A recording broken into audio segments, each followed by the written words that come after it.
රියදුරෙක් පාරේ යද්දී එක පාරටම ඉස්සරහට මොකක් හරි බාධකයක් ආවොත් කරන්නේ බය වෙච්ච පාරට බ්‍රේක් පැඩල් එක බිමටම තද කරන එකයි. අන්න ඒ වගේ වෙලාවක සාමාන්‍ය බ්‍රේක් පද්ධතියක් තියෙන වාහනයක රෝද හතර එක පාරටම කැරකෙන එක නතර වෙලා 100%ක්ම හිර වෙනවා. මේකට තමයි රෝද ලොක් වෙනවා කියන්නේ. රෝද ලොක් වෙච්ච සැනින් වාහනීය පාලනයකින් තොරව පාර දිගේ ලිස්සලා යනවා විතරක් නෙවෙයි රියදුරා ස්ටියරින් වීල් එක කොච්චර හැරෙව්වත් වාහනිය හැරෙන්නෙත් නැහැ. මෙන්න මේ භයානක අනතුර වළක්වන්න තමයි ඇන්ටි ලොක් බ්‍රේකින් සිස්ටම් එක. නැත්තම් ABS පද්ධතිය නිර්මාණය කළේ. ABS පද්ධතියෙන් කරන්නේ හදිසි බ්‍රේක් කිරීමකදී රෝද ලොක් වෙන්න නොදී තප්පරයකට වාර 15ක් 20ක් වැනි මාරම වේගයකින් බ්‍රේක් ඔයිල් පීඩනය තද කරමින් සහ මුදා හරිමින් රෝදී කැරකීම පවත්වා ගන්න එකයි. මේ නිසා වාහනිය ලිස්සලා යනවා විතරක් නෙවෙයි ඊටාම කෙටි දුරකින් නතර කරගන්න පුළුවන් වෙනවා වගේම බ්‍රේක් පාගාගෙනම ස්ටියරින් එක හරවලා ඉස්සරහා තියෙන බාධකය මග ඇරලා යන්න රියදුරාට පට්ටම ආරක්ෂාවක් ලැබෙනවා. සාමාන්‍ය බ්‍රේක් පද්ධතියක තියෙන්නේ බ්‍රේක් පැඩල් එක, වැකියුම් බූස්ටරය, මාස්ටර් සිලින්ඩරය, බ්‍රේක් වයර් සහ රෝද නතර කරන කැලිපර් වගේ යාන්ත්‍රික කොටස් විතරයි. හැබැයි ABS පද්ධතියකට ආවහම මේ කොටස් වලට අමතරව තවත් ඉලෙක්ට්‍රොනික සහ හයිඩ්‍රොලික් කොටස් එකතු වෙනවා. ඒ අතරින් ප්‍රධානම කොටස තමයි ABS හයිඩ්‍රොලික් ඇක්චුවේටර් එක. නැත්නම් මොඩියුලේටර් යුනිට් එක කියන්නේ. මෙන්න මේ ABS යුනිට් එක ඇතුළේ ඉතාම වැදගත් කොටස් 3ක් ගැඹුරින්ම පිහිටලා තියෙනවා. පළමු එක තමයි සොලිනොයිඩ් වැල්ව්. එක රෝදයකට වැල්ව් දෙක බැගින් රෝද හතරට වැල්ව් 8ක් හෝ 12ක් මේකේ තියෙනවා. ඉන්ලට් වැල්ව් එකකින් බ්‍රේක් ඔයිල් පීඩනය රඳවා ගන්න අතර අවුට්ලට් වැල්ව් එකකින් පීඩනය නිදහස් කරනවා. දෙවනි කොටස තමයි ABS පම්ප් මෝටරය. වැල්ව් එකකින් නිදහස් කරන බ්‍රේක් ඔයිල් ටික ආපහු මාස්ටර් සිලින්ඩරය දෙසට තල්ලු කරලා යවන්නේ මේ DC මෝටරයෙන් ඔයාලා බ්‍රේක් පාගද්දී කකුලට පැඩල් එක ගැහෙනවා වගේ දැනෙන්නේ මේ මෝටරේ මගින් ඔයිල් ආපහු තල්ලු කරන නිසයි. තුන්වෙනි කොටස තමයි ඇකියුමුලේටර් කියන කුඩා පීඩන කුටි. සාමාන්‍ය ඕනෑම ABS යුනිට් එකක මේ ඇකියුමුලේටර් අනිවාර්යෙන්ම පිහිටලා තියෙනවා. බ්‍රේක් තද කරගෙන ඉද්දී රෝදයක් ලොක් වෙන්න යනවා නම් අවුට්ලට් වැල්ව් එක ශනිකව ඇරලා බ්‍රේක් ඔයිල් පීඩනය අඩු කරනවා.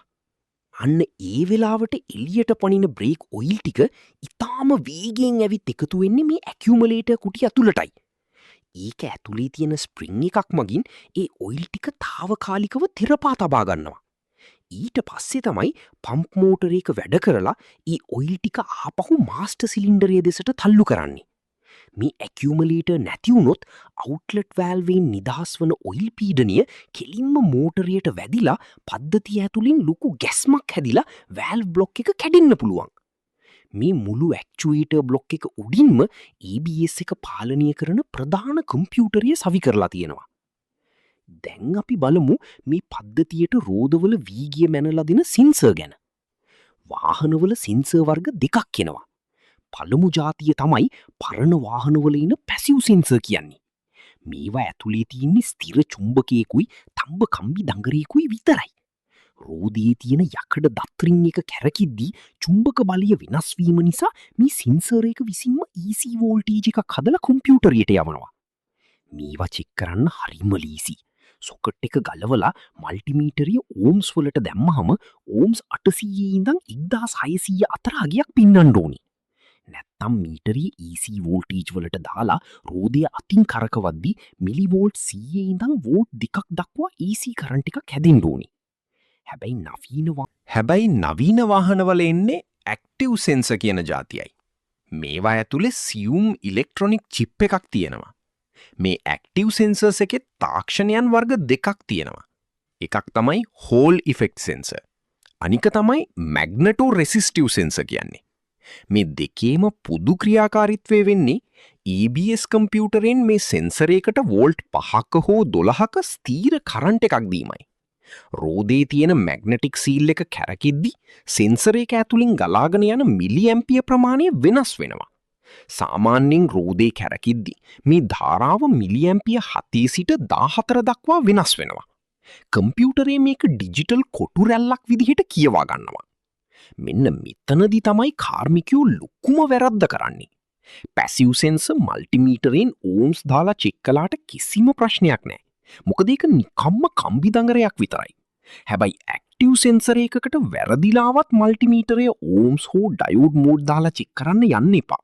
මොකද මල්ටිමීටරය ඕම්ස් වලට දැම්මහම ඒකින් කුඩා DC වෝල්ටේජ් එකක් පිටවන අතර ඔයා මීටර් කූරු දෙක සෙන්සර් එකේ පින් වලට තියද්දි වැරදිලාවත් ධන ඍණ මාරු වුණොත් ඒන රිවර්ස් කරන්ට් එක නිසා සෙන්සර් එක ඇතුලේ තියෙන සියුම් චිප් එක ෂණිකව පිච්චිලා යනවා. ඒ නිසා ඇක්ටිව් සෙන්සර් චෙක් කරද්දී සොකට් එක ගලවන්නේ නැතුව වයර් එක පිටුපසින් කටුවක් ගහලා මල්ටිමීටරයේ DC වෝල්ටේජ් වලට දාලා රෝදිය ඊටාම හිමින් කරකවන්න ඕනේ. එතකොට වෝල්ටේජ් එක වෝල්ට් 0.8 සිට වෝල්ට් 1.6 දක්වා උඩ පැන මාරු වෙනවා නම් සෙන්සර් එක හොඳයි. වාහනයක ABS එකේ ලෙඩක් ආවහම ඩෑෂ්බෝඩ් එකේ ABS ලයිට් එක පත්තු වෙනවා. ඒ වගේම ඩයග්නොස්ටික් ස්කෑනර් එකක් දැම්මහම chassis codes නැත්නම් C code වර්ග බලා ගන්න පුළුවන්. සෙන්සර් වයර් කැඩුනහම මෝටර් එක සවුත් වුණාම මේ කෝඩ් වදිනවා. හැබැයි ABS සොකට් එකම ගැලිව්වෝ හෝ බුරු වුණොත් වාහනය ස්ටාර්ට් වෙන්නේම නැතුව ඩෙඩ් වෙනවා. ඒකට හේතුව තමයි නවීන වාහනවල පරිගණක එකිනෙක සංනිවේදනය කරන CAN බස් ලයින් එක යන්නේ මේ ABS මොඩියුල් එක ඇතුලින් වීමයි. සොකට් එක ගලපපු සැනින් ඒ සංනිවේදන දාමිය මැදින් කැඩිලා යනවා. එතකොට යතුරේ තියෙන ඉමොබිලයිසර් සිකියුරිටි කෝඩ් එක එන්ජින් කම්පියුටරයට කියවා ගන්න බැරි වෙනවා. කම්පියුටරය හිතන්නේ වාහනේ හොරකම් කරන්න හදනවා කියලයි. ඒ නිසා එවිලීම ස්ටාර්ටර් මෝටර් එක සහ ෆුවල් පම්ප් එක බ්ලොක් කරනවා. ස්කෑනර් එකේ U1.121 වැනි සංනිවේදන කෝඩ්ස් වැටෙනවා. වැරදිලාවත් වීල් එක ළඟ වැඩ කරද්දි වයර් එකක් ෂෝට් වෙලා ABS ෆියුස් එකක් පිච්චුණත් වෙන්නේ මේ දීමයි. දැන් අපි කාර්මිකයෝ විදියට ABS යුනිට් එකේ වයරින් ලයින් සහ පිනවුට් නෝට් එක වචනයෙන් ගලපලා ඊටාම ගැඹුරින් තීරුම් ගමු. ABS සොකට් එකේ ප්‍රධාන වයර් කාණ්ඩ 6ක් බලා ගන්න පුළුවන්. පළමු එක තමයි පවර් සප්ලයි වයර්. මේකේ මෝටර් එකට සහ වැල්ව් වලට බැටරියෙන් කෙලින්ම එන ඝනකම් බැටරි පවර් වයර් දෙකක් තියෙනවා. යතුර ඕෆ් කරලා තිබ්බත් මේ වයර් දෙකේ ස්ථිරවම වෝල්ට් 12ක විදුලිය තියෙන්න ඕනේ. ඒ වගේම යතුර ඔන් කරද්දි විතරක් ABS කම්පියුටරය පනගන්වන්න එන සිහින් ඉග්නිෂන් වයර් එකකුත් තියෙනවා. ඒකේ කරන්ට් එක ඉන්නේ යතුර ඔන් කළාම විතරයි. දෙවනි කාණ්ඩය තමයි ග්‍රවුන්ඩ් වයර්.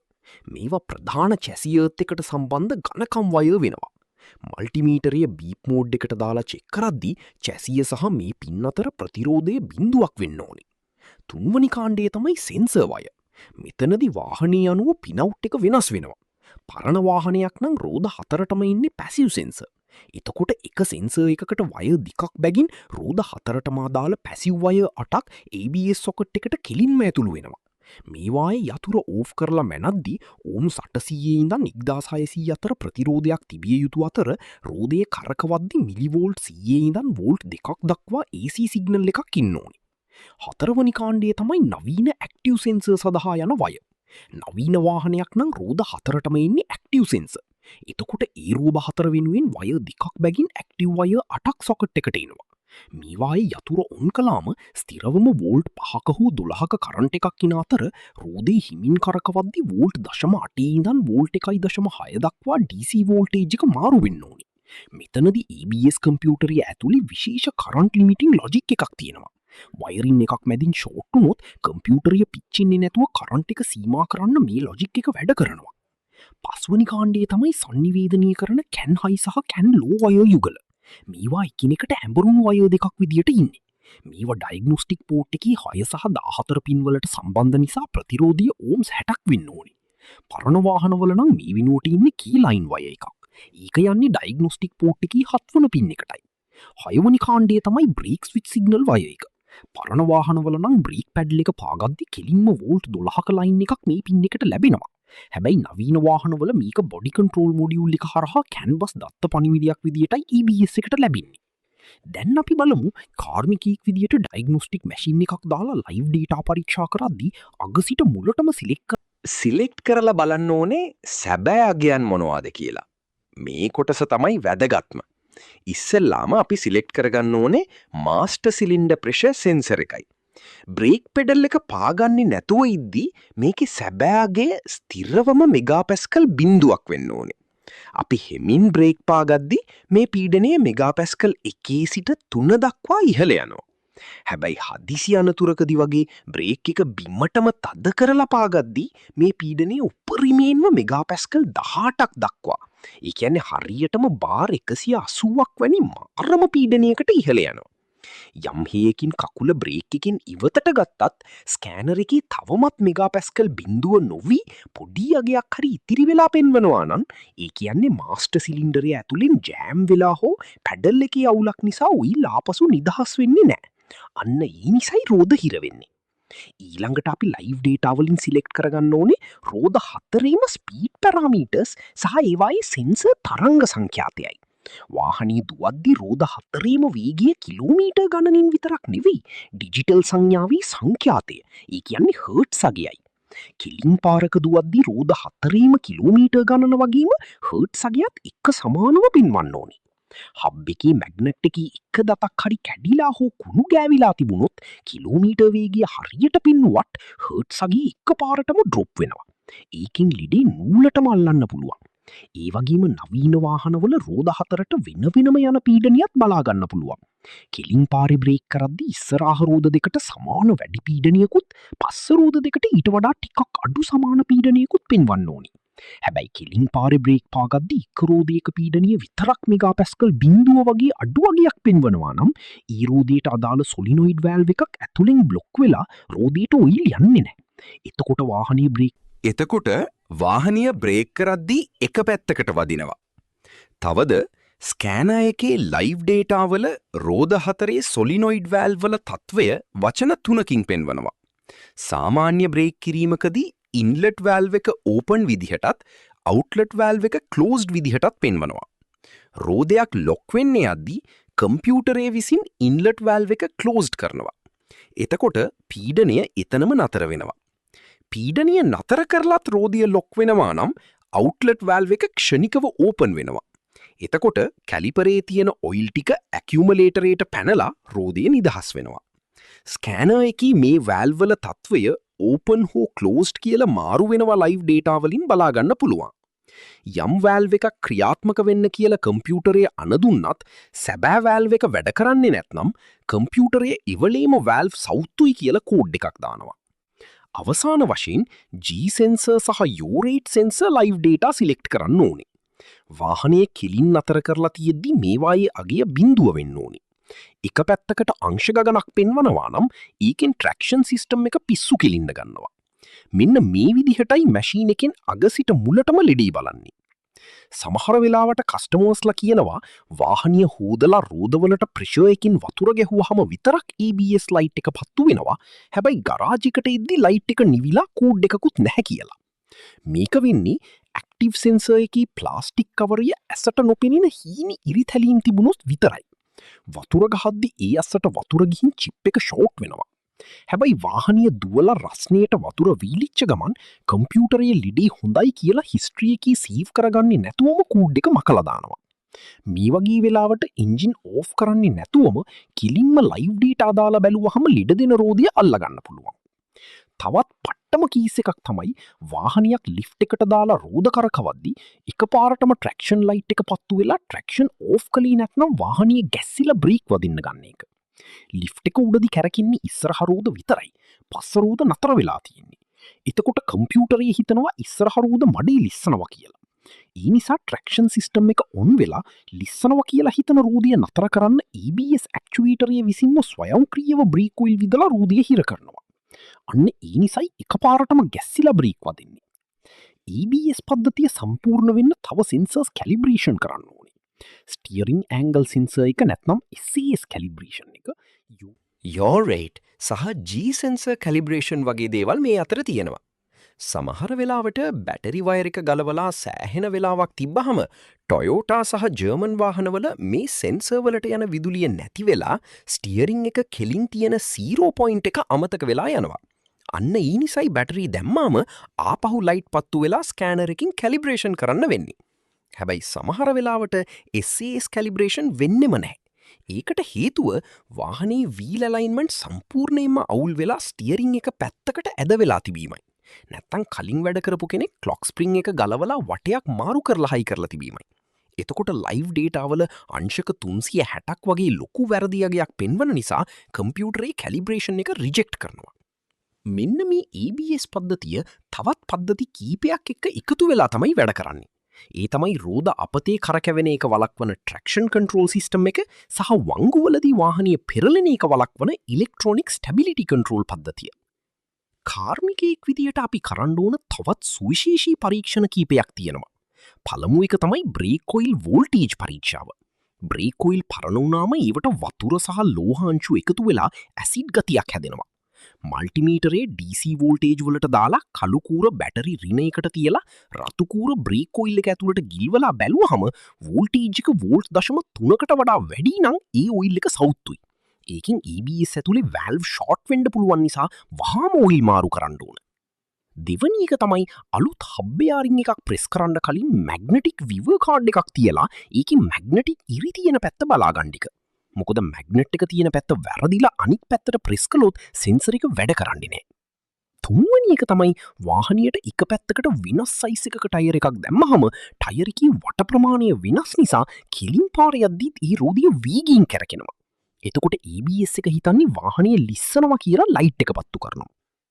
අන්තිම සහ පට්ටම ලෙඩේ තමයි වාහනයක් දුරදුවලාවහම එක රෝදියක විතරක් ඩිස්ක එක රත් වෙලා කැලිපරිය හිර වෙලා බ්‍රේක් පෑඩ් ගෙවෙන එක. පුදුමී කියන්නේ සාමාන්‍යයෙන් බ්‍රේක් පාගද්දි හිරවෙන්නේ නෑ, රත් වුණාම විතරයි හිරවෙන්නේ. හැබැයි කැලිපරයෙන් ඔයිල් ටිකක් ඇරපු සැනින් ආපහු නෝමල් වෙනවා. ගොඩක් අය මේකට කැලිපරේ මාරු කළත් ලෙඩි හොඳ වෙන්නේ නෑ. මොකද ලෙඩි තියෙන්නේ කැලිපරේ නෙවි EBS යුනිට් එක ඇතුලේ. EBS ඇක්චුවේටරේ ඇතුලේ තියෙන ඉන්ලට් වැල්ව් එක කුණු නිසා හරි සීල් එක සවුත්තු වෙලා හරි යාන්ත්‍රිකව ජෑම් වුණාම බ්‍රේක් පෑගුවාම යන ඔයිල් එකට ආපහු එන්න තියෙන පාර වැහෙනවා. එතකොට කැලිපරය ඇතුලේ පොඩි පීඩනයක් හැමතිස්සෙම ඉතුරු වෙනවා. වාහනය දුවද්දි පෑඩ් ගෑවිලා රත් වෙන්න ගන්නවා. රත් වෙද්දි බ්‍රේක් ඔයිල් ප්‍රසාරණය වෙන නිසා පීඩනය තවත් වැඩි වෙලා රෝදය තදින්ම හිර වෙනවා. ඔයා කැලිපරයෙන් ඔයිල් ටිකක් ඇරපු ගමන් අර ඇතුලේ හිර වෙලා තිබුණු පීඩනය නිදහස් වෙන නිසායි ඒක ආපහු නෝමල් වෙන්නේ. මේකට කරන්න ඕනේ EBS යුනිට් එක ෆ්ලෂ් කිරීම හෝ මාරු කිරීම විතරයි. ඉතින් යාළුවනේ මේ ABS පද්ධතිය මං ඔයාලට කියලා දුන්නු ටෙක්නිකල් කරුණු ටික ඔයාගේ වැඩපොලේදී හම්බ වෙන ලෙඩ හොයාගන්න ලොකු උදව්වක් වෙයි කියලා මම විශ්වාස කරනවා. මේ වගේම වාහනවල තියෙන සංකීර්ණ ඉලෙක්ට්‍රොනික පද්ධති ගැන තාක්ෂණික දේවල් ඉගෙන ගන්න දිගටම කවිදු AI ස්ටුඩියෝ එක එකතු වෙලා ඉන්න. පහළ තියෙන subscribe button එක ඔබලා bell icon එකත් click කරන්න අමතක කරන්න එපා. මොකද අලුත් දැනුම බෙදා ගන්න ඔයාලා අපේ හැමෝටම අපිට වටිනවා. මේ වීඩියෝ එකේ මොනවා හරි අඩුපාඩුවක් තිබුණා නම් හෝ ඔයාට තව මොනවා හරි දේවල් දැනගන්න ඕනේ නම් අනිවාර්යයෙන්ම පහළ කමෙන්ට් එකක් දාන්න. අපි ඊළඟ වීඩියෝ එකෙන් තවත් සුපිරිම මාතෘකාවකින් හමු වෙමු. ඔයාලා හැමෝටම සුබ දවසක්. මං කවිදු AI ස්ටුඩියෝ වෙතින්.